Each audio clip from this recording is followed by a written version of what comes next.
सो हे मेरे प्यारे class 10th and 12th वाले बच्चों, बहुत सारे बच्चों को ये प्रॉब्लम थी ना कि सर जो कंपार्टमेंट लग सकती है, क्या वो कंपार्टमेंट वाला सब्जेक्ट हमारे जो ऑप्शनल सब्जेक्ट है, जो 6 सब्जेक्ट है, 5th सब्जेक्ट है, उससे रिप्लेस हो सकता है। तो देखो, इसको रिलेटेड सबसे ज्यादा मेरे वीडियो पे मैसेज आया और इवन मेरे इंस्टाग्राम पे भी मैसेजेस आए। यस, तुम्हें भी कोई प्रॉब्लम है सीबीएसई से रिलेटेड या कॉपी चेकिंग को लेकर, रिजल्ट को लेकर या कंपार्टमेंट को लेकर, तो तुम डायरेक्टली मेरे इंस्टाग्राम पे मुझे डीएम कर सकते हो। मेरा इंस्टाग्राम अकाउंट है SURYA0315, इसका लिंक डिस्क्रिप्शन बॉक्स में भी दे दूंगा।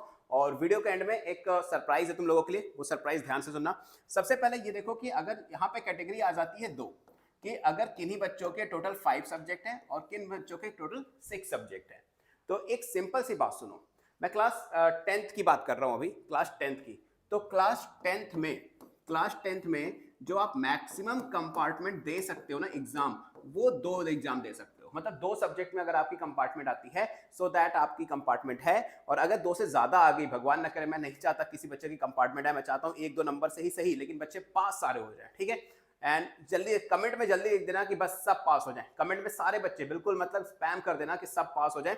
तो यहाँ पर 2 सब्जेक्ट में आप कंपार्टमेंट दे सकते हो। अगर 2 से कम में तो बहुत अच्छी बात है, लेकिन अगर 2 में है तब भी आपको कंपार्टमेंट देने का ऑप्शन मिलेगा दोनों सब्जेक्ट का, और पास होने के बाद आपको 1 महीने में रिजल्ट भी आ जाएगा। लेकिन अगर आप 12th में हो तो याद रखना, 12th में आप सिर्फ ओनली 1 सब्जेक्ट का ही कंपार्टमेंट दे सकते हो। सिर्फ और सिर्फ एक सब्जेक्ट का ही कंपार्टमेंट एग्जाम आप दे सकते हो। अगर आपके 2 सब्जेक्ट में कंपार्टमेंट है तो 2 सब्जेक्ट में कंपार्टमेंट है तो एक का तो आप री एग्जाम दोगे, यस, एक का तो आप कंपार्टमेंट एग्जाम दे दोगे, ठीक है। दूसरे वाले का क्या होगा, ये वाला रिप्लेस हो जाएगा।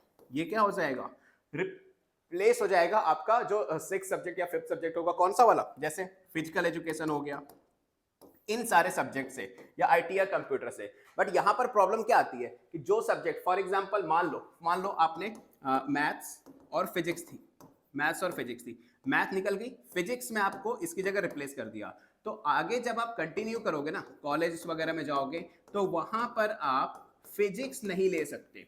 मतलब जो सब्जेक्ट आपने रिप्लेस करा है अपने जो ऑप्शनल सब्जेक्ट से, उसकी वो सब्जेक्ट आप आगे कंटिन्यू नहीं कर सकते। ये सबसे बड़ी प्रॉब्लम है। अदरवाइज 12th में याद रखना, 12th में सिर्फ एक सब्जेक्ट का कंपार्टमेंट दे सकते हो और 10th में आप 2 सब्जेक्ट के कंपार्टमेंट दे सकते हो। लेकिन यहां पर सबसे बड़ी प्रॉब्लम ये आ जाती है कि क्या सर हिंदी और इंग्लिश इन दोनों को भी रिप्लेस किया जा सकता है? अगर किसी की कंपार्टमेंट हिंदी में है, कल ही मेरे पास एक मैसेज बच्चे से बात हो रही थी, तो उसकी हिंदी में उसको प्रॉब्लम लग रही है कि सर हिंदी में तो प्रॉब्लम है, क्या मैं रिप्लेस करके आगे कंटिन्यू कर सकता हूं? तो देखो बेटा, मैं पहले ही बता दूं कि सब्जेक्ट्स जो होते हैं ना, वो 2 तरह के होते हैं। एक हमारा होता है लैंग्वेज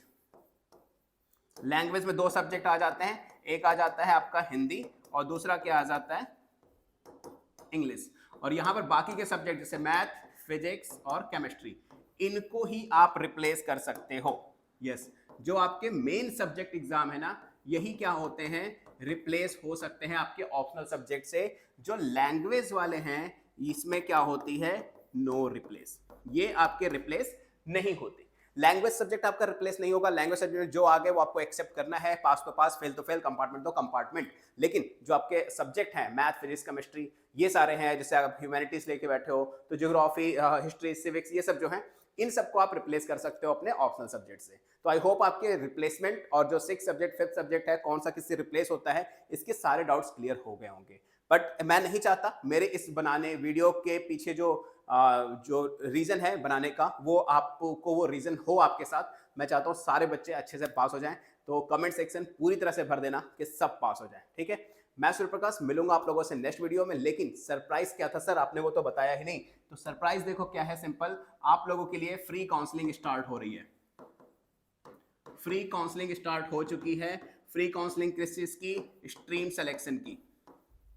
किसकी, स्ट्रीम सिलेक्शन की। अब स्ट्रीम सिलेक्शन करना कैसे है, कौन से स्ट्रीम लेनी है, कौन से स्ट्रीम से क्या फायदा होगा, किस तरह की जॉब आपकी लग सकती है, ये सब कुछ आपको फ्री ऑफ कॉस्ट बताया जाएगा। एक छोटा सा आपका सेशन रखा जाएगा 10 से 15 मिनट का, और उसी सेशन में आपको समझाया जाएगा। आप चाहो तो उस सेशन में अपने पेरेंट्स या किसी बड़े भाई, किसी बड़ी बहन को ला सकते हो। Free of cost online session होने वाला है, 1 to 1 होने वाला है। 1 to 1 इन द सेंस कि एक साथ में, ऐसा नहीं कि 4-5 बच्चों को बताया जाएगा। मैक्सिमम अगर सेम कैटेगरी के हैं, सेम मैथ और साइंस के हैं, तो उनको सेम ही बताया जाएगा, ठीक है। देखो अब यहां पर क्या है कि अगर आप मान लो उसको करना कैसे है, तो यहां पर नीचे आपके एक गूगल फॉर्म लिखा हुआ है, ठीक है। गूगल फॉर्म बना हुआ है। अब ये गूगल फॉर्म आपको कहाँ मिल जाएगा? डिस्क्रिप्शन में, या मैं कमेंट में पिन भी कर दूंगा। वहां पे आप गूगल फॉर्म पे जाना, छोटा सा फॉर्म है, उसको फिलअप कर देना, हमें आपकी डिटेल्स मिल जाएगी और हम सिंपली क्या करेंगे, आपका जो फ्री सेशन है वो शेड्यूल कर देंगे। ठीक है, तो ये आई होप इसका बेहतरीन अच्छा सा फायदा उठाओ। 1-to-1 दिया जाएगा, मतलब इंडिविजुअली समझाया जाएगा, ऐसा नहीं कि ग्रुप में समझाया जा रहा है तो आपके काम की जो बात नहीं वो भी आपको सुननी पड़ेगी। एंड 10 to 15 मिनट्स में कुछ भी नहीं जाता। ठीक है, चलो मैं सूर्य प्रकाश मिलूंगा आप लोगों से नेक्स्ट वीडियो में, और कमेंट सेक्शन में जरूर लिख देना कि सब पास हो जाए। Good luck.